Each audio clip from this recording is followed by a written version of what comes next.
What is going on, FA Nation? John Impemba here with Ryan Hallam, bringing you another edition of 3-Point Play. For those of you not familiar with 3-Point Play, we have three topics. We debate either side of the topic with three main points, and then you guys decide the winner out on Twitter. Reply to the thread, reply to the video, let us know who you think took the right side of the argument. Before we kick things off, though, Ryan, how you hanging in there? Doing good, man. It's a beautiful Tuesday here in New York. I'm sitting on the deck with my laptop before we started, just living it up, doing some work, and just soaking in. We had snow a week ago. We had hail 2 weeks ago. So, man, it's like 75 degrees and not a cloud in the sky. So today is a beautiful day. Yeah, for sure. Same thing here up in Massachusetts. Over the weekend, we broke out the backyard patio set. Girlfriend ordered a hammock. We got the grill going. Nice. If we're going to be quarantined, we're at least going to, experience the summer the best we can. Do it right. In the backyard, exactly. Doing it right as best as we can while we wait for everything to reopen around here. This weekend it's even going to be 80, so it's going to be perfect time just to be outside and hang out for sure. Any plans for you coming up with the nicer weather? Not too much. Here in New York, things are still pretty locked down. I'm not too far away from the city, so we haven't been relaxed too much. I know they're easing up on beaches this weekend, but yeah, that seems like a place where a lot of people are going to be. So I'm going to just sit in my backyard, drink a few beers, cook out and have a good time. Yeah, Massachusetts just did the reopening of state parks and beaches this weekend as well. Probably, again, likely to stay clear of those, just given the amount of people that will probably be flocking to them. One thing, though, and we'll bring this right to our first topic that you and I are certainly waiting for, is the return of the MLB. We're hearing all of these discussions potentially of a return date, that the Players Union and the owners are coming closer to an agreement. If you believe Austin Hedges of the Players Union today, the player rep for the San Diego Padres said, they're coming together on some deals. So while we wait for the return of baseball, you and I kind of got to talking about who has the best MLB rotation heading into the 2020 season. Why don't you kick it off here? Tell us who you think has the best rotation in baseball. All right, this was a tough one. When I look at them over, I was surprised at how weak, or at least in my opinion, a lot of them had gotten. It was kind of 3, 4, 5 came to play. But I'm going to go with number one. I'm going to go out in the National League West, and I'm going to go with the Los Angeles Dodgers. Yeah, I think the Dodgers are a great option. Why don't you tell us why you think the Dodgers are the best rotation in baseball? First one, I think it's incredibly top heavy. They're not the only team with 2 or 3 great pitchers, but they have basically the best pitcher of the last 10 years in Clayton Kershaw, and now they have what looks like could be the next best pitcher for the next 10 years in Walker Buehler. The kid is becoming a stud right before our eyes. He's 22-9 in the major leagues, struck out well over a batter an inning, over 200 strikeouts in his first full season, and he doesn't walk a lot of guys. In the minors, he had 152 strikeouts, there's 39 walks in 109 innings. Kershaw, yeah, man, he's starting to break down a little bit. He doesn't give you the 30 starts that he used to, or I guess he kind of hadn't in quite a while. But, man, when he's on there, he's still one of the best. Last year's ERA was 3.02. That was the first time, John, his ERA was over 3 in his entire career, which is pretty amazing. That goes back to 08. This guy's going to waltz into the Hall of Fame. So for those two guys at the top, it's really, really tough to top those 1, 2. There's some other teams that can challenge it. And you've come in with David Price. Hasn't quite been the same since he got off Tampa. But coming to the National League, I think it's going to be a good move for him. He's a great number 2. Here he's going to be a 3. Move into the National League should help. Maybe we're going to have the DH now, so maybe a little bit of that move to the National League doesn't help him as much as it was, but he's still a candidate for 200 strikeouts if he's healthy. Yeah, all great points you have there. For me, I'm going to take my opinion here. Again, Dodgers strong team there, but for me, I'm going to go with the Washington Nationals rotation as the top rotation in baseball. You kick it off right off the bat with Max Scherzer, perennial Cy Young Award candidate, perennial leader in strikeouts, innings pitched. I know last year only 27 starts, did have a little bit of an injury issue, but still utterly dominant there. 2.92 ERA, 243 strikeouts in 172 innings, and that's just going to kick it off. That's your ace. That's the number one reason that's going to go out there and get lead the Nationals in wins, for my opinion. Number 2, you just kind of go down to the number 2 starter there. Patrick Corbin, a big free agent signing for them, come over 202 innings last year, 238 strikeouts. I mean, again, we're talking now 1 and 2 pitchers with over 200 strikeouts, both with the ability to throw over 200 innings. Corbin, the lefty, you kind of break up the rotation a little bit because their number 3 starter, Steven Strasburg, another guy, 209 innings pitched last year, 251 strikeouts. Quick math here on the fly. We're looking at like 700 plus strikeouts from the top 3 pitchers in the Nationals rotation. If you get into the playoffs, you're only facing a 3-man rotation. Utterly deadly, that combination, especially if they can all stay healthy. We know Strasburg has had a little bit of injury issues in the past, but I mean, right now we're looking at 3 guys with over 10K per 9. Low ERAs, all under 3.3. Command is solid with all of them as well. Low whips, high strikeout totals. So for me, if we're looking at the depth of the rotation, 1 through 3, hard to beat the combination of Scherzer, Strasburg, and Corbin. Of course, you want to go down a little bit more. You have Anibal Sanchez as their number 4 starter, who again, 30 starts last year, under a 4 ERA for a number 4 pitcher, 134 strikeouts and 166 innings. Yeah, he's getting a little bit long in the tooth there, 35 years old now, but still very effective. And like you said, maybe the addition of the Universal DH will impact some of these numbers, but just the amount of strikeouts and power that pitching rotation possesses, for me, I think they're the top rotation in baseball. They were actually my second choice. Back to the Dodgers. Let's take a look at their division, the NL West. Not only do they face some weak offensive teams, the Giants are one of the weaker teams in the National League. Padres are improving, the Diamondbacks are improving some, but they have a lot of great pitching ballparks in their division. 3 of the bottom 7, actually, according to Fantasy Alarm's ballpark numbers in San Diego, San Francisco, LA, Arizona. I mean, they're all pretty. Colorado is the only one that's really a problem in their division. All the other parks in the National League West are really pitcher friendly, and that's 81. That's 120 games out of the schedule or so. Playing in pretty pitching friendly parks. Yeah, I mean the National League East. Not always be the most favorable pitchers park division. There are some easy teams, easy lineups you can kind of cut through there. Whether it's the Marlins, the Mets at times have struggled offensively there as well. So I mean, again, it's going to be interesting to see who actually ends up taking the case. FA Nation, who do you think has the best, pitching staff in baseball? Is it the Dodgers? Is it the Nationals? Is it somebody else? Is there another team that you think has the best rotation in baseball? Let us know. Comment here, on the video. Let us know who you think has the best rotation. Topic number 2 that you and I want to debate here today, turning it over to the fantasy football world, is our best late round quarterbacks. Do you do the quarterback preview article here?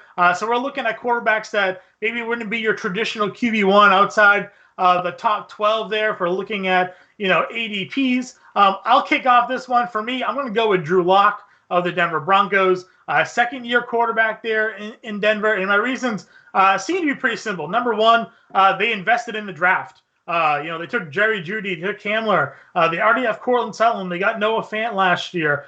They're really investing in the offensive weapons here for Drew Lock to kind of go ahead and develop. It seems like John Elway is looking for that quarterback in the future. He's failed a few times now. Brock Osweiler, Joe Flacco trading there. Those didn't pan out. They used the second-round pick on Locke. And last year, when Locke got in the game, sure, they didn't necessarily unleash him. He was more of a game manager, but he did fine. 64% completion percentage, 7 touchdowns, 3 interceptions in 5 games. They went 4-1 under him, which is a good sign, I think. And I think one of the reasons why they were willing to invest in that offense. So I think that's, a really good opportunity for a younger quarterback to go ahead and develop. Number 2, you can get him really late in the draft as well. If we're talking about current ADPs for quarterbacks, he's going around QB 16, being taken around the 11th round of 12-team drafts. So, I mean, again, if you're going to go in that wait on quarterback approach, something that I typically write about in the NFL Draft Guide, the Fantasy Alarm NFL Draft Guide, yearly, I write the wait on quarterback strategy. I think a lot of people are going to be on Drew Lock this year because of it. And the fact that you can get him at such a bargain, I think, makes him a great strategy. And number 3, again, we're looking at a quarterback that we're looking to develop. I think he can take that next step forward. The division that he's in isn't technically strong defensively. Even the Chiefs, though they run that division, are not good defense on the defensive side of the football. We've seen the Chargers, while they have a good pass rush, their secondary is taking hits in recent seasons, and we know the Raiders defensively haven't been that great. So we're getting a weaker division against the pass. We're getting a loaded offense now around him, and you're getting great ADP value on Drew Lock. Those are my 3 reasons why, for me, if I'm waiting on that quarterback, going outside of the traditional, top 10, top 12 of the position, I think Lock has the most upside. I like that pick. I definitely agree with it. He's a great young quarterback, and like I said, they definitely gave him some weapons. I'm going to go. You went new school. I'm going to go old school. I'm going to go to Ben Roethlisberger of the Pittsburgh Steelers for a few reasons. One, I mean, the guy's been really good. He was the QB3 in 2018, threw it 600 times. He was the QB10 in 2017. In 2016, missed 2 games, but prorated the numbers a little bit, he would have been the QB6. So the guy's been doing it. I know he's coming off Tommy John surgery, but it's 2020. Guys come off Tommy John surgery all the time. Doesn't happen a lot with quarterbacks, but he's still got the weapons. So I'm going with my first reason is because the guy's done it before. I know the team was bad last year. It's because he wasn't on it. And I know he's coming off surgery, but it's really, I don't think, as big of a deal as it is. So number 1 is he's been there before. Number 2, sure, Antonio Brown is gone. That's going to hurt him. But Deontay Johnson and James Washington were not there 2 years ago when he was there. Juju Smith-Schuster and him, he had a great chemistry with him. So they're going to hook back up again this year. They drafted Chase Claypool. They brought in Anthony McFarland out of the draft. They have a 3-headed monster at running back. And they brought in Eric Ebron at tight end. And he likes to throw to the tight end. And Ebron is by far the most athletic tight end that they've ever had under Roethlisberger. So my number 2 reason is he's got a lot of weapons. Number 3... and I'm going to kind of make this 2 because I have 4, and I want to get into 2. Yeah. The guy's, he's coming off injury, but he's tough as nails, man. How many times have you seen 4 defenders climb on Ben? He gets up, he's limping, he can't move, his arms hanging off, and somehow he keeps getting up and keeps getting out there. So, he's missed a couple games here and there. Obviously, he had the big injury last year, but I mean, the guy is just a warrior. You almost know he's going to be out there almost every week, or if he can't, is just really incapable because he has really put it out there. And I'm going to mix that into my 3B is going to be the defense. I think the defense is really good. If you watch them at all last year, their secondary is really good between Hayden and Fitzpatrick. They got Watt and they've Dupree at linebacker. They just have playmakers all over the place. And that's going to put their offense in a lot of good situations. He's going to probably see a lot of short fields. So, this ball hawking secondary that they have. I mean, they did it last year and they just had, god-awful quarterback play and they couldn't score any points. Roethlisberger's a proven winner. He's a proven, a good quarterback. He's got the arm still. He's got the weapons. I think Roethlisberger, he's going about 16 quarterbacks, 16 right now, so he's also outside of the top 12, and I think there's no reason why he can't come back in this year and be as good as he was. Yeah, I see Roethlisberger going around the 12th round. I had Locke going in the 11th round, so close, about 15 or 16 picks, it seems like, in terms of average ADP between the 2 plays. I mean, yeah, there's definitely some low risk but upside there with Big Ben if he can come back and be the quarterback he was prior to the elbow injury again. I'm going with the youth there, the 2nd round investment with Drew Lock. Either way, I mean, again, we're likely not, putting too much risk in that pick, and we'll certainly be drafting a second quarterback to pair up, yes, with each other to play off it. So not a bad selection. I still think I'd rather Lock over Roethlisberger. What do you guys think? Do you like Drew Lock this year? Are you in on the bounce back from Big Ben? Let us know. Is there a better late-round quarterback that you're a fan of? I know that I've talked to Jen Piacenti. She's in on Matthew Stafford as a late-round quarterback this year. We know Phillip Rivers is a guy that could be in for as a late-round QB flyer as well. So definitely a lot of guys out there. But you let us know if you're waiting on a quarterback. Who are you targeting this year in your drafts? And Ryan, I wanted to take it off topic here with the last, debating topic that we have, a little away from the sports. Maybe something we eat while watching sports, and that is the chicken wing. You and I had a little bit of a debate here between boneless versus bone-in. I'm team boneless. You're team bone-in. Convince me why bone-in wings are better. Well, first of all, boneless wings aren't wings. they're chunks of chicken. There's nothing about a wing. If you look at a chicken and you look at the skeleton, if you look at the wing, there's a bone there. There's multiple bones there. So this is not a boneless wing. This is just some chicken I had yesterday. But this is the equivalent of a boneless wing. This is not a wing. This is like a piece of a tender. So if you call it chicken chunk and put it in some yummy sauce, I'm all about it. Calling it a boneless wing, I'm out. That is we are savages as humans. Like, we came from cavemen. We didn't have forks. We didn't do like this, and you know, some people, we didn't have you're supposed to just eat and just, there's, what's better than just putting the wing and just sucking all the meat off it. Like, we eat it while we're watching sports. And what you're watching sports, what do you have? You got a beer, you got some pizza, you got some pretzels, you got no utensils. No utensils. You just grab the wing, and what's better than the sauce on your fingers, man, when it's over? I know it's gross now because of COVID, but you know, before then, I mean, we just sucked all the great barbecue or buffalo sauce or anything. It's tradition, man. It's tradition. A wing has bones in it. That's what it is. Your boneless wings, they're tasty. I like them. I get them sometimes, but they're not wings. In the literal sense of the word, sure, they're not wings. They're not part of the physical chicken wing. But I am all about team boneless here for a few reasons. One, you don't have to worry about the bone. I mean, that's where, you know, you eat a chicken bone, you put it on your plate, or you throw it in a, like, you don't need to worry about all of that. You get the entire piece of chicken when you get the boneless wing. For me, I think that is key. Less of a mess there, having to deal with that. Number two, you can eat it cleaner. You mentioned, you know, using a fork and knife.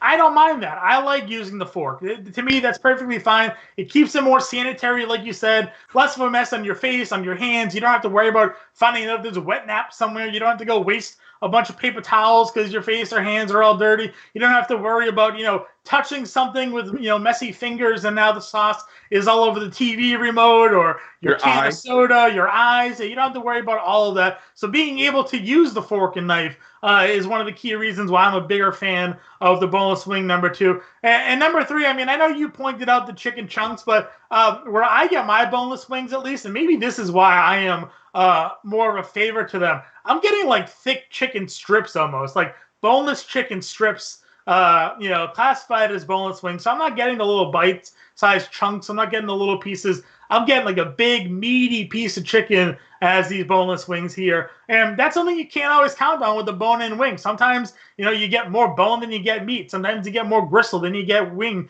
meat. So for me, I like the boneless wings because you're getting more chicken. You don't have to worry about the bone as it is, and it's a cleaner bite. All those three things are perfect. If I wanted to throw a little, maybe a fourth add-on, usually if you get boneless wings that has a nice little batter on it, and the wing sauce just tends to stick to the batter better than it would on a chicken wing, in my opinion. So all of those reasons, including the bonus reason, are why I am team boneless. I won't ever be, you know, changed of that. If I go out somewhere, I'm 100% always ordering the boneless wings. If I get bone-in wings, you know, by mistake, I'll turn them away. I'm not privy to doing that. If I go to Buffalo Wild Wings, I order wings that has happened. Service there isn't always grade A. They still end up bringing me the bone-in wings. I'm like, no. I wanted the boneless wings. Please send them back, and I'll make sure that I get them. I am not a bone-in person. Boneless wings for life here. All the reasons you don't like them is why I do like them. I like the mess. I take the wing ones and I take the two bones and I break them apart and I rip them apart, and then it's just one and then the other, and then it's all going. No, and that's the best part, is the getting dirty and the face and all that. I don't understand. I don't. That's what wings are for. What's your go-to wing sauce? You know, it's mostly a lot of buffalo, but lately in the last few years, I've really come down to Thai chili. That really, good. Yeah, that I've come around to really in the last couple of years. We had a place not far away; it's closed now, but yeah, they had it perfect. It was a little sweet, had a little spice to it, so I really got into that. But you know, all buffalo, regular buffalo. There's pretty much almost no wing I won't eat. Yeah, at Buffalo Wild Wings, I actually used to work at Buffalo Wild Wings when I was a younger kid. And they had the Asian zing sauce, sort of the sweet chili, Thai chili. That was always very good. A little bit of heat, nice little sweetness to it. Definitely brought everything kind of together. For me, my number one go-to, though, is actually teriyaki. I'm a big teriyaki soy sauce fan. So you get me a wing cooked and marinated in teriyaki sauce, and I'm 100% there. So for me, teriyaki sauce is my #1 go-to wing. What about you guys in FA Nation? Are you team boneless, team bone in? What's your favorite wing sauce? Bone in.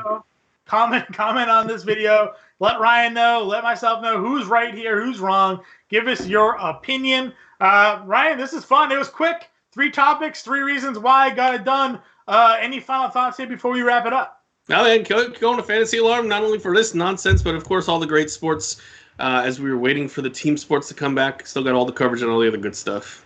Amen to that. Amen to that. Be on the lookout for his quarterback articles coming out on Mondays. We're going to be doing some best ball drafts soon, so be on the lookout for that. Follow us on Twitter if you're not, at Fighting Chance for Ryan, at Impemba777 for myself. Thank you to Matt Sells, who is producing this. Give him a follow as well. The Salesman on Twitter. He's killing it with all the NASCAR content that's coming out. Both Ryan and I absolutely scored the other day, so definitely get in on that action as well. But for now, we'll talk to you next time.